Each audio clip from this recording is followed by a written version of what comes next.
Welcome to the Men After God podcast, where you will be challenged and encouraged as you pursue God, achieve success, and raise a thriving family. Join your host, Dustin, and his guests on a weekly journey to grow as husbands, fathers, and men after God. Here is your host, Dustin Alley. Hey guys, welcome back to another episode of the Men After God podcast. I'm here with my buddy Luke today. And Luke, what are we talking about this, day, morning, night, evening? I don't know. Whenever you're listening to this, that's when we're talking about it. What are we talking about? Yeah, I'm curious. Leave a comment on Facebook of when you're listening to the podcast. But what we're talking about today is we're equipping leaders, but we're navigating challenges, specifically in disagreements amongst each other in the church. I mean, and we talk about, there's a lot of things that happen in the church. And if you've been a part of church ministry for any number of time, you've probably seen the church split, the disagreement, the big stuff. I'm talking about, and we're talking about, the nitty gritty of how do we navigate disagreements between each other, between maybe moderating or mediating between the men that we're working with, because here's what happens.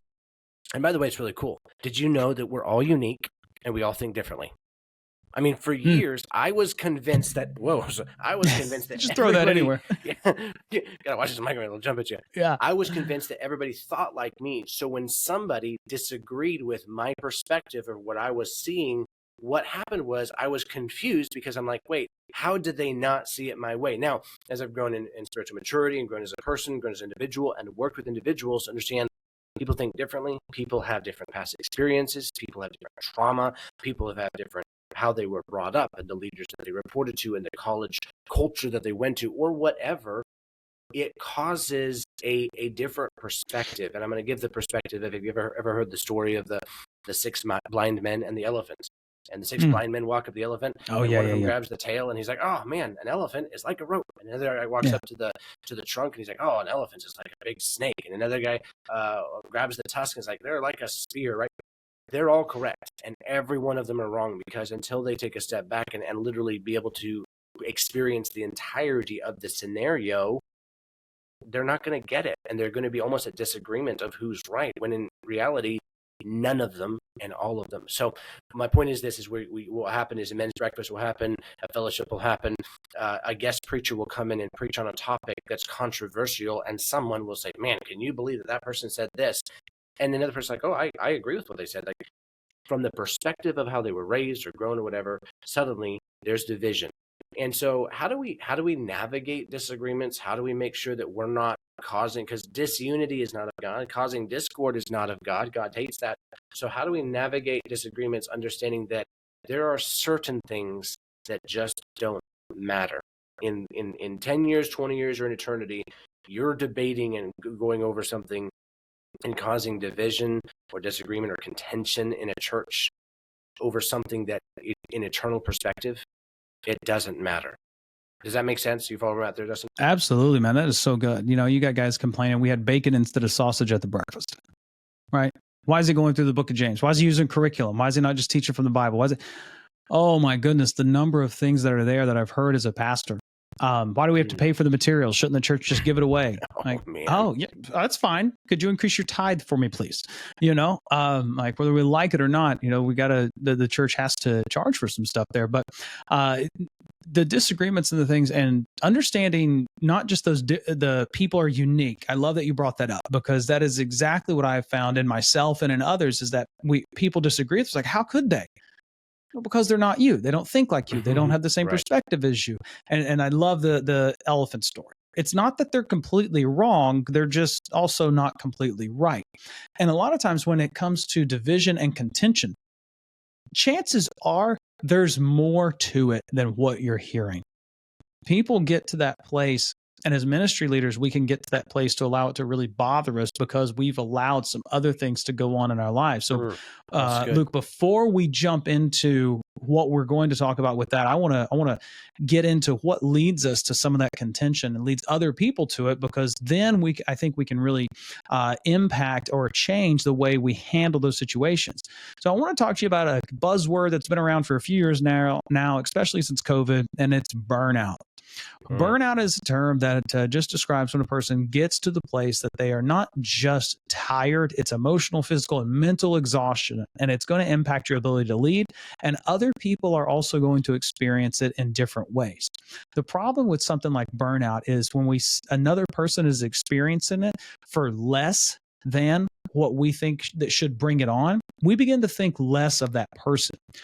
For instance, if I'm a person that runs a marathon, I remember when I ran a marathon in 2013. I've ran one. I haven't done it since. That's my claim to fame. Okay. One more than me. One more than me. there you go. And so I did that. And then I was in the Marine Corps at the time, and we would have to run PFTs. Well, I was training for the marathon where I was running, 18 miles, 20 miles, and that had become my standard after training for a number of weeks. And I had to run a 3-mile PFT. I ran that PFT. And when I finished, I'm like, oh, okay, now I can actually go run, because it became a warm up to me. But the guys that hadn't been training like I had, they're out of breath, they're dying, and it was just the most difficult thing for them. And it was because they hadn't been training. They hadn't been through what I had been through. So they weren't handling that the same way that I was. And that's the same thing that's happening in other people's lives. They're encountering things that are leading them to a poor place emotionally, physically, mentally. And now you're probably experiencing the outpour of that. So one of the first things we could do whenever for us is to understand that the prioritization of what's known as self-care is not selfish, and it's not unbiblical. It's taking time to invest in your own spiritual growth, your own rest, your own physical health. Jesus withdrew to solitary places to pray in Mark 1:35. We should also find moments of solitude. That's why at Men After God, we teach, and in our book, Becoming a Man After God, one of the 5 principles that's there is to do nothing for Jesus. Understanding that the Sabbath was made for man, not man for the Sabbath. And Jesus is the Lord of the Sabbath. Therefore, when we deny ourselves rest, in the name of the hustle and grind culture that we exist in today, and we are denying Jesus the worship he rightly deserves as the Son of God, because he told us to take it. And that is the hardest thing for me to do, is rest, is to stop. And we have to intentionally schedule it, calendar it, put it in there, and make it happen. We've got to take care of ourselves, because we're not taking care of ourselves, we can't take care of others. When we're not taking care of ourselves, it's probably because we've put too much on ourselves. We've given ourselves way too many tasks, way too many things to do, and this is way too common in ministry. And Luke, I'm going to toss it to you on this one in just a second. Whenever we're in ministry, especially not the pastor, or even as the pastor, we begin to shoulder so many different things. And we say, well, we have to do this. We have to take the call. We have to take the meeting. We have to do it in this timely fashion, and this, that, and the other thing. We get to the place we can't tell people no, or we don't delegate out. Luke, what are your experiences in ministry, and then, just in business as well, of shouldering too much, and some things guys can do to not take all that on themselves? Yeah, there's so much there. I think one of the things I share a lot on Facebook of different quotes that I like and that resonate with me, and I've shared some stuff a couple of times, and I've purposed to stop sharing this kind of content because I don't want to offend a brother, but also they're on point, and I'll share something that talks about self-love. And by the way, I'm not about self-love. I do believe in self-care. I do believe that there is a healthy biblical context of what we mean by self-love. I'm not talking about loving myself. I'm talking about protecting the temple that God has given me, right? So when it comes down to it, there is a self-care aspect of it. And there's so much here, but there's a quote, and I was trying to find it here a second ago because it's really good, but it talks about when busyness becomes your idol, rest becomes sin. And I went to what I consider a tremendously great Bible college. We were busy at college, and I really loved it. And to be honest, I have nothing bad to say about the college. And you're saying, well, what's the college? I'm not going to tell you. If you know, you know, and I don't really care, right? Not relevant, right? It's just because we're going to go into disagreements later on. We'll bring it up Absolutely. Then, right? Yeah, there you go. But in the process of it, the college is extremely busy, and they're doing things for God and high evangelism, and I love that. I love being busy. I feel good about being busy. But I'll tell you what, even in the secular world, and I'm not in a ministry environment as much anymore, and though very involved in my church, I love to be busy. I love the adrenaline rush. I love how it makes me feel when I'm doing things. And I want to kind of highlight this, like, how do we avoid this? I'm busy, busy, busy, busy, busy. And God is in the corner saying, all right, I'm right here. Knock, knock, knock. I want to fellowship with you. Can you do nothing with me for just a bit? And so as we're looking at this, like, how do we look at this? And I want to go to the passage of Mary and Martha, because again, a lot of people look at this like, well, Martha was wrong. How dare her? No, Martha was doing what the culture demanded. She was doing what she was supposed to do based on her thought process. Mary was doing what she knew was most important based on priorities. I want to make sure you understand, when we're doing ministry, it does come down to priorities. How do we prevent ourselves from burnout? We need to establish what is the priority and keep the main thing the main thing. Because a lot of times we start filling our calendars with, and it's almost like the same reason we would fill our calendar with scrolling on our phone. Well, I need to respond to this email because it's important. Hold on a second. I understand, communication is important, and there's deadlines and all sorts of stuff. And I come from a secular environment where we're doing stuff, right? But I'll make sure it's real clear. What's the most important thing? And I want you to watch this. Look what happens when pastors, and I've watched this. I've talked to pastors who are burned out. They're done. They don't have anything left to give because they got distracted by the busy and the idol of busy, and they made the work of the ministry a graven image. And you say, man, how dare you? Don't get me wrong. I'm not saying that we shouldn't do the work of the ministry. I'm saying don't make ministry your God. Let God be your God. And let the ministry follow. Don't put your family on the altar of sacrifice, saying, well, I'm going to sacrifice my family because for the work of the ministry. That is your ministry. Don't leave your ministry behind in not taking care of yourself and the relationships that really matter. Because here's the deal. If you lose your marriage over your ministry, where's your ministry? Gone. And by the way, if your marriage causes problems and ultimately in the process of you losing your marriage, you've now limited your ability to impact the kingdom of God. Is that the will of God? No. So prioritizing, hey, what is the main thing? What is required? This is John Maxwell stuff. What is required? What is going to give the greatest return?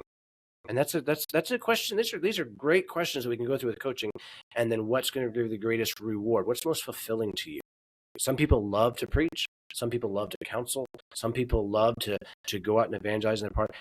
There's a place for you in ministry, no matter where you're at, whether you're the man after God or the pastor. But in the process of it, be mindful.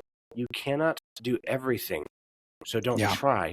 Prioritize what matters, and the rest is going to fall into place. And by the way, if you do what you're supposed to, and you can't do what you're not supposed to, it doesn't matter, does it?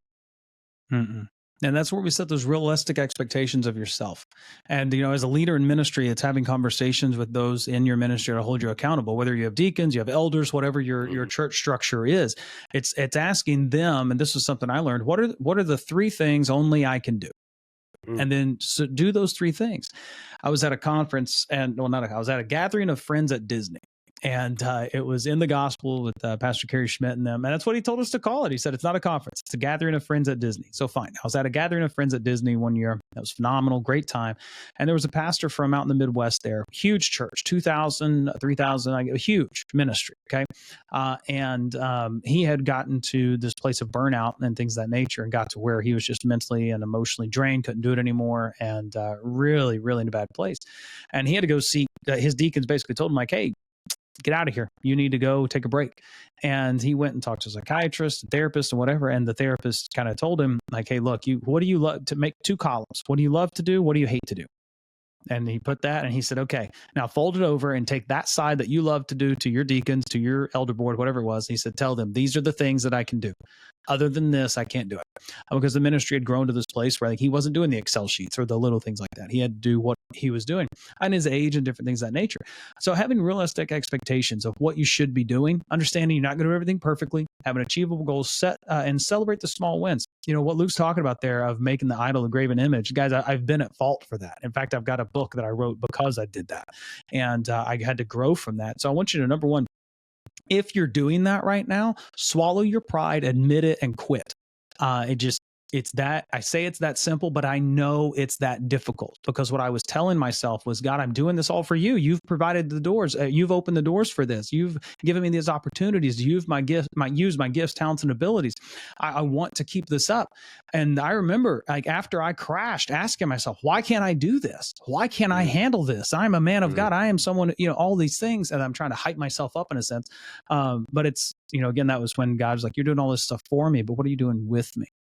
And you want to have a culture to where leaders can share these struggles with one another. If you don't have that, develop that, have peer support, mentorship, have elders, have deacons, have people in your life you can talk to about this, to encourage you and help get you through those times, because I've had that. I'm blessed for that. If I didn't have that, I don't know where I would be if I had to do it on my own. It's just not who I am. Because when we get there, when we find ourselves in this place of our emotional, physical burnout, whatever it might be, that is where we're going to begin having some of the biggest problems in our ministry, because you're not thinking clearly. There's a great book out there by Carrie Schmidt called Steady Strength. Phenomenal book for ministry leaders. And I heard him talk about it one time, and he talked about being in the slipstream. Being in the slipstream of God. And if you know anything about, maybe it's not slipstream, but it was basically like when you're drafting with a car, or if you're flying behind an airplane, right? You got that slipstream where you can just kind of go right with them, right? And when you're in that, it's much easier to go, especially if you're drafting. If you know anything about drafting in NASCAR, which I know about that much of, you're right behind them, and it's a lot easier. You're saving gas, you're going faster, whatever. But once you come out of that, you start meeting the resistance of the wind and everything, and the engine's going to have to work harder to keep up at the speed and things of that nature. The same is true with us. If we get out of that slipstream, we're going to have to work harder. We're going to find ourselves meeting more resistance. And in ministry, we find that resistance in people. So we can either be the ones causing the conflict, or the people are causing the conflict. And when you have people causing the conflict, there's some things that you've got to do in order to resolve them.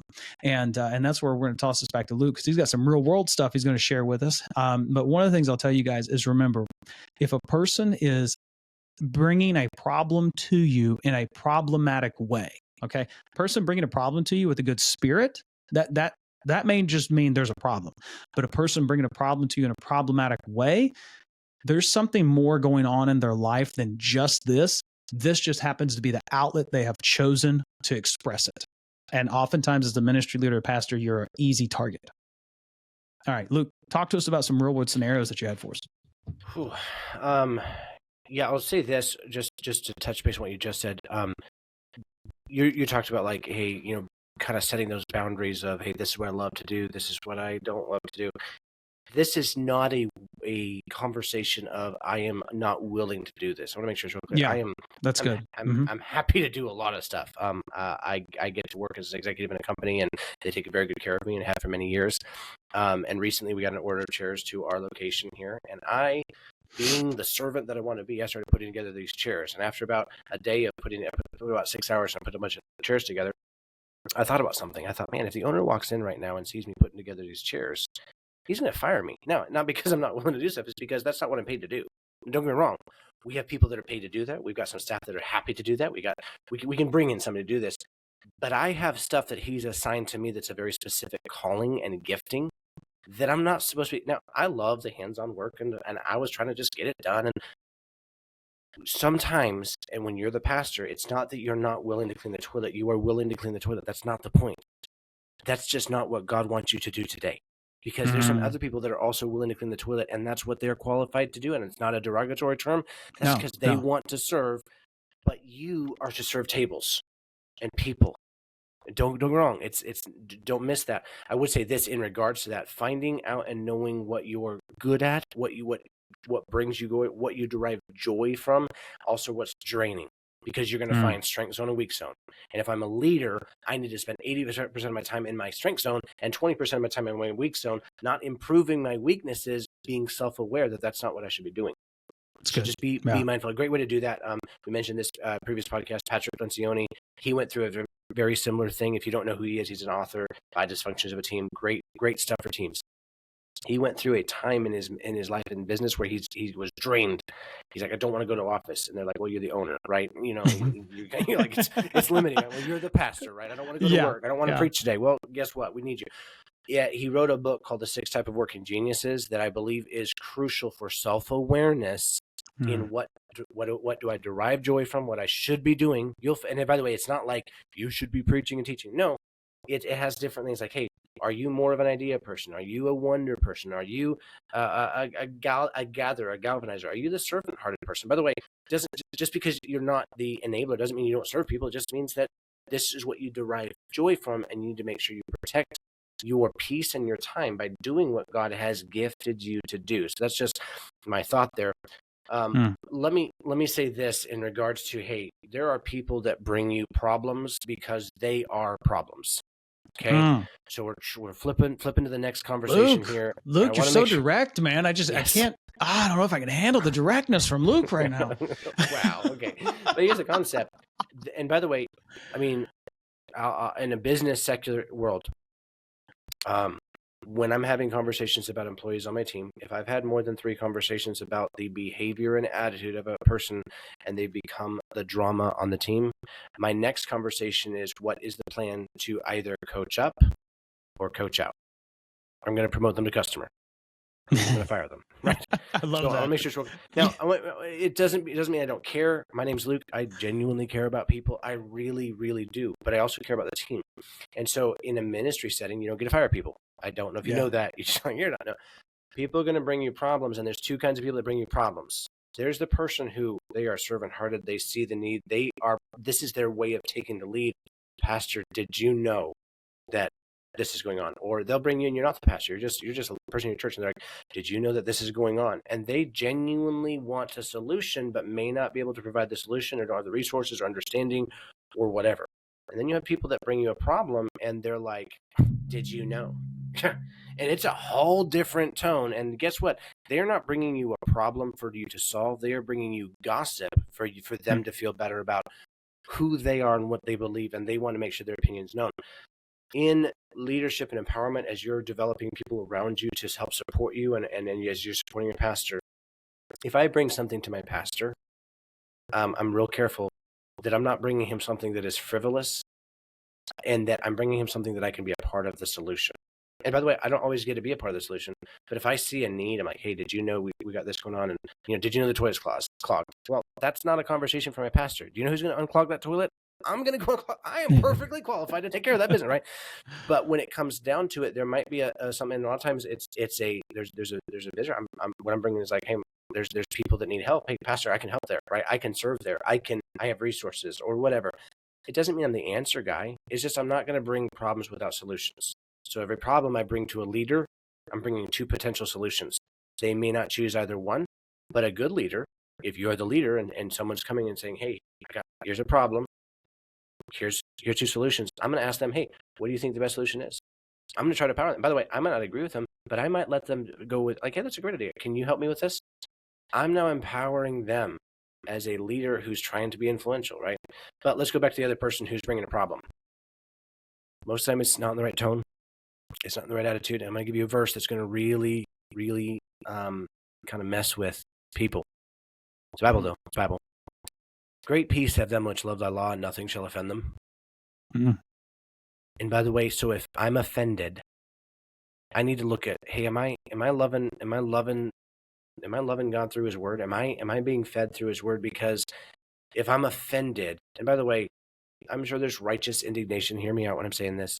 I have to be mindful, like, if there's contention, only by pride come with contention. So if there is contention, it's probably me. I just want to make sure it's real clear. Yeah. I got to look in before I'm looking to beat somebody over the head with my opinion.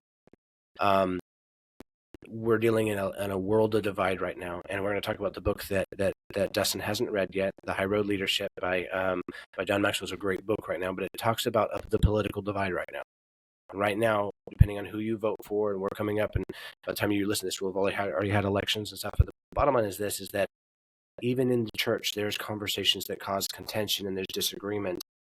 And we can disagree without being disrespectful, but every once in a while, in a leadership and influential perspective, I get to be the one as a church member to help mitigate drama and contention by how I respond, not how I react. Because most of contentious spirits are invigorated and caused fire because of the response of individuals in the church. I know, Dustin, you've been in ministry for a while. Have you seen this? And let's go way back. Somebody says something, it was nothing, and suddenly it's a mountain out of a molehill, and you're like, what happened? It was just one crock pot. It wasn't that bad. So. Absolutely, man. Yeah, and I've been the one that's responded wrongly before. I've been on the phone. Oh gosh, I don't even know. I wasn't even on staff. It was a church plan. I won't go into a lot of the details, I guess, but I remember being on the phone with my pastor and talking about something, and he was upset. And it was the first time. And if anyone knows my pastor, I still call him my pastor. And in fact, I just saw him within the last month of this recording, and I called him my pastor. It's who he is to me. And but this is the first time, and we've known each other maybe a year to 3 at this point. But he was upset. I was on the phone with him. I told him something had happened, and he responded on the phone. And I was in the Marine Corps at the time, so how he responded, like, yeah, absolutely. Let's do. Okay, great. I'll see you later. And I hang up. I'm like, man, he's upset. He's angry. Like, yeah, let's go. But he called me back. I don't know if he called me back later the next day, and he's like, hey, I was wrong there. My response was not right. I needed to respond differently, and I'm glad that I got it out with you and not with them, because now I've spent time with God and I can go and have this response. And so a couple of things that you had mentioned, Luke, not being offended. I am not a person that gets offended easily, right? Now, there's a great benefit to that. However, I've learned something being a leader of a church or a ministry at all. Sometimes there are things that don't offend you, but are impacting other people's ideas of you. And this is where I want to say this. One thing to take care of disagreements in your ministry is to address the conflict early. Address the issues early, either before they become a thing or as soon as you find out. Have the conversations and talk. And again, you're not going to them to beat them over the head. And so your spirit has to be right, but address issues early. And maybe you do. And I know the Bible says that go to them one-on-one. And I'm obviously not going to tell you to go against Scripture. However, I've seen situations to where some people don't feel comfortable having a one-on-one conversation. I just had a conversation with someone the other day who wanted to talk to someone. They're like, I just don't know if I can. I said, well, why don't you take someone with you? And they're like, well, I haven't done the first step yet. And I said, you're not going to attack into anything. It's going for reconciliation. And if, this person's going in with the same attitude, go do that. Have the conversation. Don't put it off. Have open communication between other. Be honest. Be respectful with one another. And talk to the individual. Don't talk to a group. I had the same conversation with someone who was seeking counsel. We talked about counseling in a podcast recently, and seeking counsel and wisdom. There's a difference between seeking counsel and wisdom and gossip. And let me give it to you this way. If I'm contacting the person who's offended me or the person who has caused the disagreement, and I'm contacting the peer group of that individual and I'm seeking counsel, I'm not seeking counsel. I'm gossiping.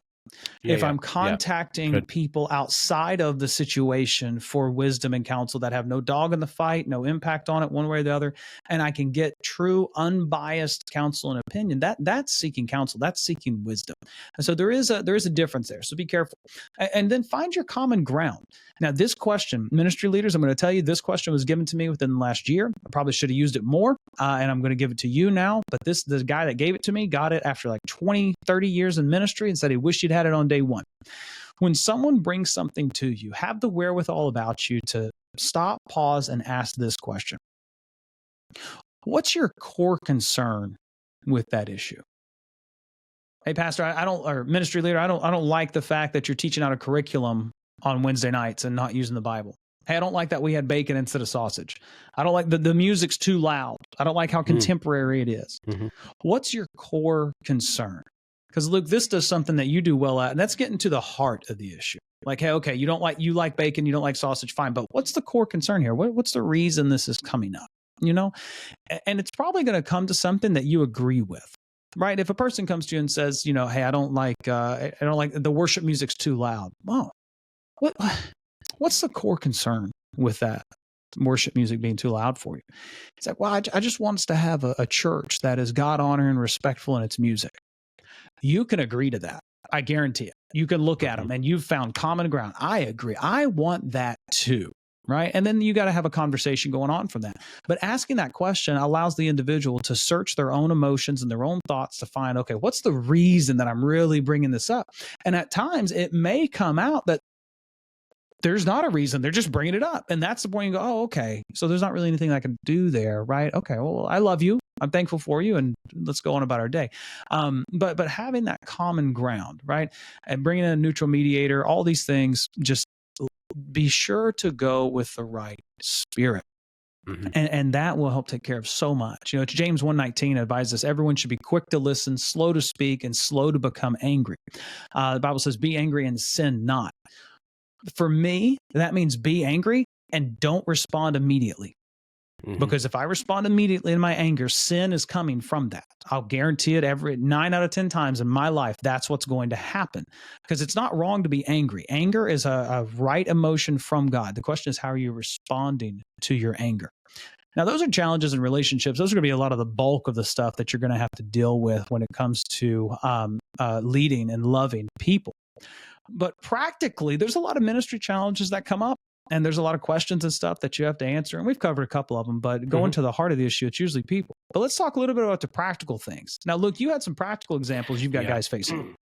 Yeah, I think that I've been a part of a couple of small churches and some big churches, and really love watching the differences between how we can navigate the problems. Because a big church ministry, if you run into a demographic where their needs aren't being met, then you open up a new class, a new ministry, and you're like, okay, we're just gonna do that, and you just go that way because you have resources, you got people, you got places, all that stuff.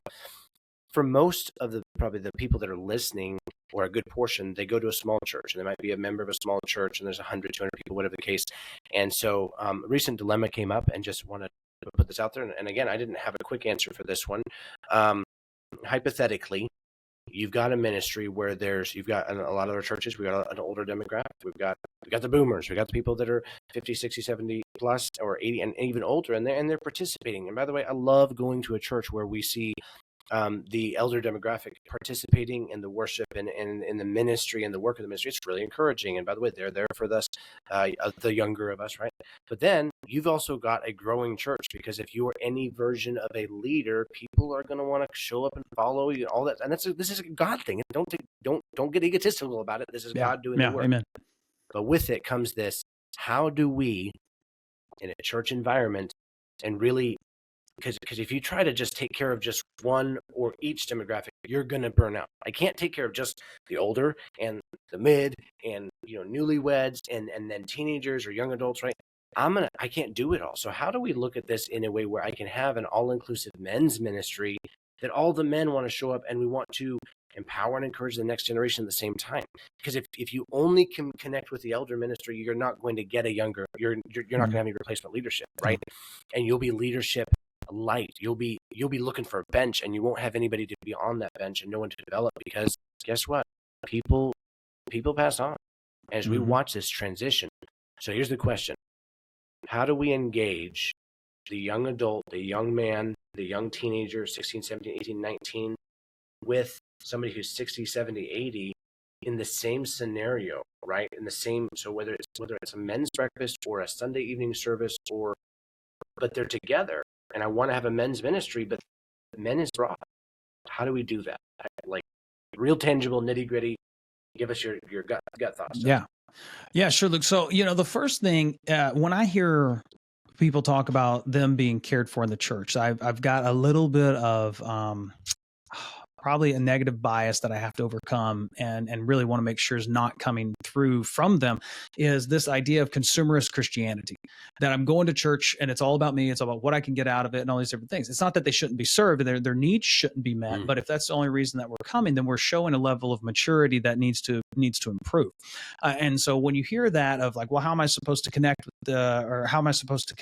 with the older generation, the mid generation, the younger generation, and all these things, like, well, let's make sure we're not turning them into consumers. Okay. And then second thing I would say is the one truth, and there's many, but the one truth that we can guarantee that intersects all generations and connects with all generations is the gospel. And so putting a focus on Christ and helping them see the focus of the ministry, the focus of their lives, the focus of the preaching, the teaching, the worship is on Christ. And the gospel there, I believe, will help in being able to connect with them. Now, if you're talking about in real practical, tangible ways, first off, if it's a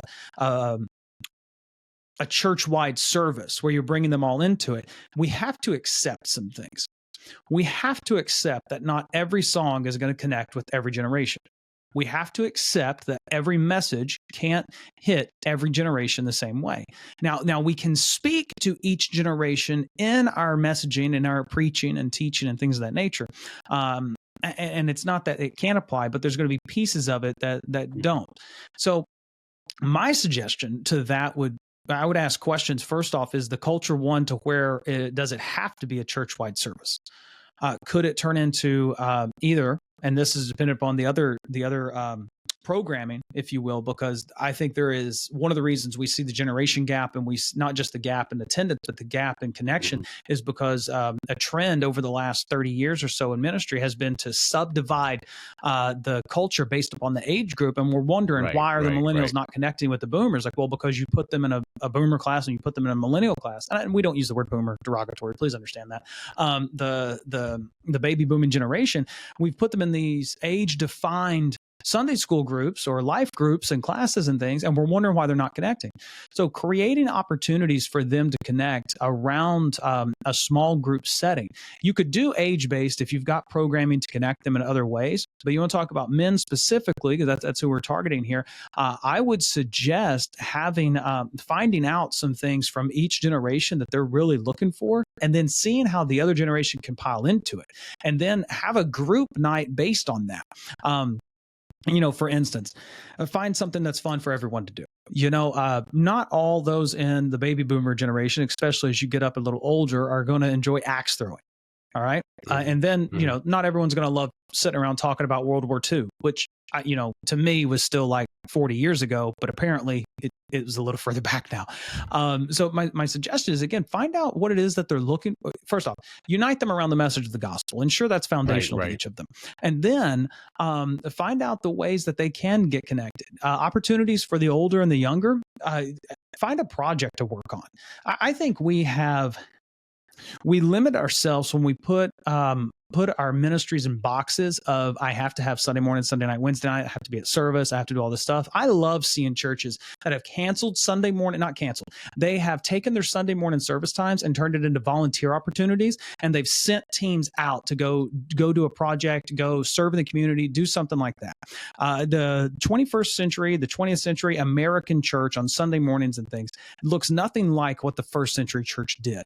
And now, while we don't have to go back to everything from that, there's definitely some principles we need to bring through. The idea that we need to be sitting in pews or chairs every single week and having someone talk to us, I don't think lacks value. However, I think there's opportunities to get outside the box of normality and greatly impact our communities and our churches.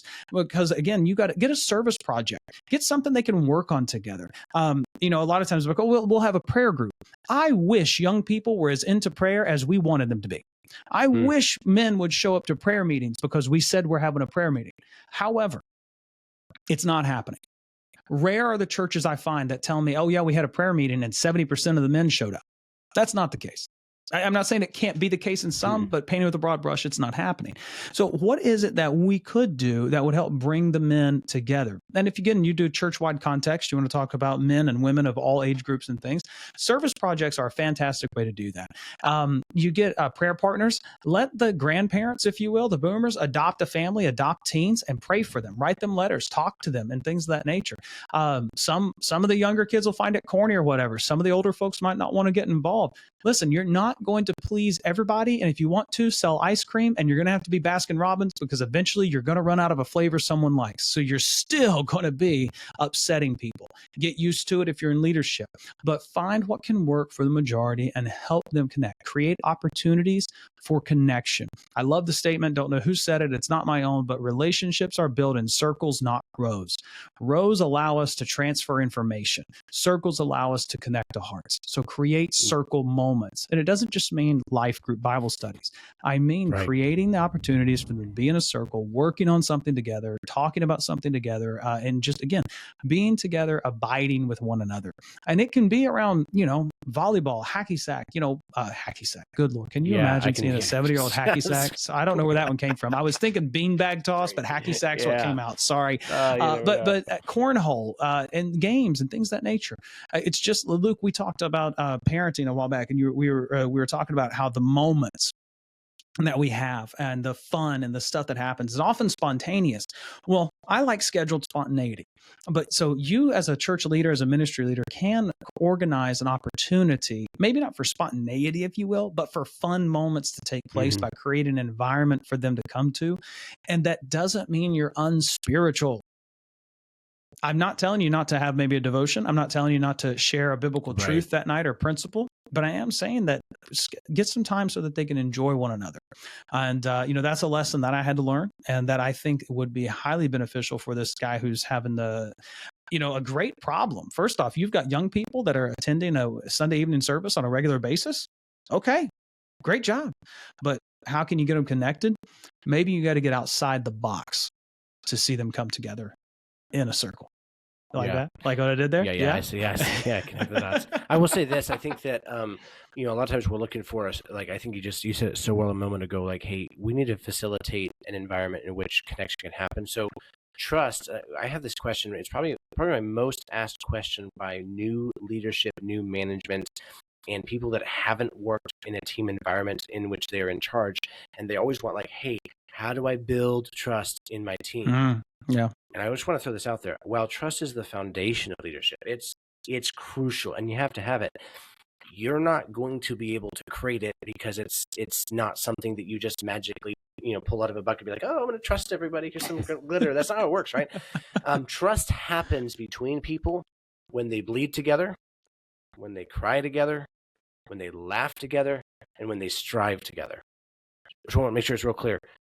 What do I mean in a church environment? Hey, when you're doing hard work, when you do a conference together, your church hosts a conference, or you go to a conference and you do stuff together, and you move tables and chairs and serve sweet tea. Hey, that's going to build a trust. Your people are going to get more connected in where they serve than where they sit. Just want to throw that out there. Like, you got to serve together if you want your team to trust. Secondly, where they laugh together, creating an environment where it's fun, or watching people do silly things. I mean, we've done some silly activities with, like, tortillas and the slap in the face, where you say, man, it's hilarious. You're like, man, watching people, it's just great. You say, man, is that fun? I don't know. I don't recommend it always, but there's certain things that are going to cause the crowd to laugh, and the team to laugh, and the people to laugh together, and they're going to bond in those moments. And if you can create it where it's amongst each other, it's crucial. Where they cry together, this is where you're going through hard times as a ministry, as a church. You lose a member, somebody's hurting. These are times when you rally around someone, and that will create a bond. And then they'll bleed together concept is more of, hey, when you're going through it together, you're together. You've got somebody next to you. So all that to say, there's a lot of ways that you can facilitate an environment that I'm going to do those things where, like, hey, maybe we're just going to relax, and we're going to have a Monopoly night. We're going to have a game night in which and by the way, I've done this before. We've done this at church where we did grilled cheese. So people brought a bunch of grilled cheese stuff, and we had some of the elder people create the grilled cheese and put that together. And we had the young kids teaching these new games and phase 10 and card games and silly games and throw the burrito. I don't remember what it was. But what it did is it got us to slow down. There were no screens. There was no video games. There was no cell phones. It was just us together doing something that we were just fellowshipping, right? So lot there. Take the principle, not necessarily I'm not saying do that or don't do this. Understand that people want to connect, but rarely do they see the opportunity unless you facilitate it, including and up to what questions are we asking each other? What's the conversation? What's the theme of the night? Doing a dress-up activity, you say, well, it's not, I don't believe in Halloween. I don't care if you believe in Halloween. Halloween happens whether you believe it or not. But if you do a silly themed dress-up activity or a chilly dress-up activity or something silly, we did camouflage day. Bring your trophy to church day where they're bringing these big old elk. You say, that's just crazy. I know. People love it. People will do it together when given the opportunity. And they don't have to always be the same. We can connect on how we're different, and that's okay, and that's healthy. You don't have to divide them out. How do we do it together? I love that. Yeah, I absolutely love that. Simon Sinek's got a quote: leadership is not about being in charge. It's about taking care of those in your charge. And I think that comes back to navigating the challenges, whether it be the people, individual at the heart level, whether it's these practical things. What's the goal of your leadership? What's the goal of your ministry? Is it about promoting yourself, or is it about taking care of those that are with you? And this is where a topic for another day, and maybe one I won't speak on for a few months for personal reasons, but culture. Do you match the culture of your ministry? Does the culture of the ministry match you? I think this is one of the reasons we see church plants thriving in our day and age, and revitalization attempts, and then transfer of ministries, or however you want to say that, new pastors coming in. If there's not a culture match, then the pastor is going to be fighting against and or trying to change the culture. Yeah. Not impossible, but difficult. And that is going to come at the expense of a number of things. And so if you're not able to take care of those that are in your charge as a ministry leader, as a pastor, because of the cultural difference there, you've got to consider something. One, are you in the right place? Has God got you there maybe to adapt your heart to where you can care for the culture? Or are you in the right place and God's saying, hey, look, I brought you here to see this so that you could understand it for the next time and maybe consider it's time to move on. But you've got to focus on the well-being of your congregation. And that goes back to leadership being about the people you're leading, not so much about you. And this is a life lesson that, you're going to learn over and over again. I'm going to learn over and over again. And it'll be in different small ways. But I do believe that one thing I've learned is to look back, or is to look at the people that God's calling me to lead. And I got to remember, I'm leading them for their well-being, not for my well-being. And that can change how we approach problems in ministry with people, with the pragmatic type stuff. And again, just allow us to think outside the box. So we're going to close this up in just a second, but I want to talk to you about ways that you can get more involved and hear more ideas and things. You can go to facebook.com/group/Men After God Network, where you could connect with ministry leaders from across the globe and share different ideas and then be able to hear the different things like you heard today on our podcast, and hearing from guys that are in the trenches. What are they doing in their men's ministry? How are these things working out? There's a great guy, Dr. Brad White, who's operating out of Nashville, or near Nashville in Tennessee. He's got a men's ministry that was thriving there, and he's done sports programs and a whole number of different things. He's in our network, and I'd love for you to connect with him and guys like him to share experiences, to hear how they navigated challenges like the practical ones, and maybe you've got some people ones. You can post anonymously. You can reach out to us, support@menaftergod.net. Anything we get in regards to that, assuming you're not trying to hurt yourself or others, is going to be confidential. And we'll be happy to hear that. We are not a replacement for your pastor or for the local church. Please understand that. So, one of our biggest pieces of advice that we're always going to give is have you talk to your pastor, because we are here to promote, support, and build up the local church. So don't think we're trying to take place of that. We just want to come alongside and help. And maybe you need to ask the question, how can I talk to my pastor about this? We'd love to help you navigate that. We're not here for gossip and slander. We're here to help. And if it becomes anything like that, we'll happily let you know and say, hey, this conversation's over. Go find someone else to talk to. That's my directness. Luke may say it a little nicer, but nonetheless, that's ultimately where we're at with that. We want to be a blessing and a help to you. And so head over to facebook.com/group/Men After God, and we'd be glad to connect with you there. Luke, final thoughts on challenges with people and problems in ministry. Yeah. I think that every one of us and every one of you listening to this have run into situations where there's a challenge, and it could be a challenging person. It could be a challenge in the ministry. It could be a challenge in any number of ways. So I want to speak to you. And I want to say this: if you're not challenging yourself, you're not going through challenges, then give it about 2 weeks. You'll get there. Just hold on, right? But I want to say this: I think a lot of times when we're looking at challenges, we get stuck in the weeds because all I'm feeling is either the pressure of the decision, maybe it's financial, maybe it's emotional, maybe it's draining. I want to get you to just for a moment just lift your head and just look from a higher perspective.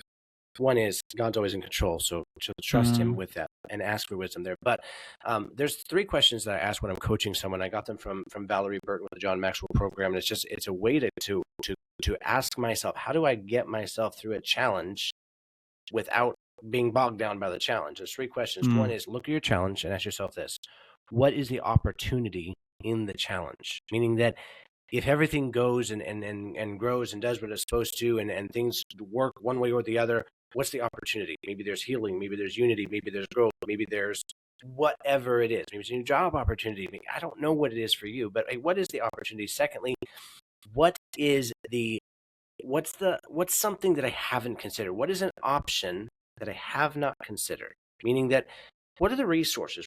Who have I not got wisdom from? Who have I not asked about this? What have I not gone to read? I mean, some of us need to be YouTube certified and go look and see what can YouTube give us, because there's some solutions there on what are my options. So, hey, what's the opportunity in the challenge? What are the options in the challenge that I have not already considered? A lot of times we just get stuck in our I only have this. No, what's more? And then thirdly is this. If I was 100% courageous and fear was not, if I took all the fear out of this decision and this challenge, if there was no fear of failure, fear of whatever we are getting, what we're fearful of, what would options look like? Basically, what would it look like if I weren't thinking about the fear of what's going on? And a lot of times when you ask yourself that question, you're like, man, if I wasn't afraid, I would start the business. I would have the conversation. I would make the phone call. I would send the text. I would submit the application, whatever it is. Every one of us have these fear, just kind of we're so afraid to make a mistake that we don't do anything. Mm-hmm. And we're very, very limited in what God wants to do, because he's like, no, I haven't given you the spirit of fear. That's not from me. That's from you and the devil, right? So just continue your ass. So, hey, 3 questions as you're going through a challenge to ask yourself, hey, what's the opportunity? What options haven't I considered? And if fear wasn't relevant, if I had all the courage, what would I do next? I love those questions. Luke has challenged me with those questions at times in my life, and they've been hugely beneficial and helped me to gain a lot of clarity and perspective that I much needed. I loved how he hit on, we've been given a spirit of faith, not a spirit of fear. A lot of times we will have the fear of the outcome. If we have the conversation, if we go through the trial or the difficulty, not understanding that having the hard conversation, having the trial and difficulty is actually could be ordained by God, if you will, of something to go through, something to help you grow and become who God wants you to be. And so don't try to avoid it. You're going to have to go through it. Might as well go through it with faith, not fear, because you'll come out the other side much more pleased with yourself that you did that. And so I pray that today's episode was helpful to you, and I hope it added value to you. I know it always does anytime I talk with Luke to my life. And again, connect with us on Facebook, facebook.com/Men After God Podcast. We'd love to make sure you're connected with us there. And then soon enough, after November 10th, and I believe this episode comes out after November 10th, it should. And you should be able to go to menaftergod.net to connect with us there and check out any of our offerings as a men's ministry leader, what type of coaching and services we provide. And then again, if you're wanting to connect with the Men After God Network in such a way to support our church planning and missionary efforts so we can equip them for their men's ministry, contact Adrian at menaftergod.net, and he'd love to talk to you more about that. Thanks, guys, for listening today. We'll talk to you soon. Thank you for listening to the Men After God podcast. Make sure you subscribe so you don't miss any future episodes, and keep up with the show by following us at facebook.com/Men After God. You can also reach out to Dustin personally at dustin@seekconsulting.us with any questions or for coaching on being a man after God. Until next time.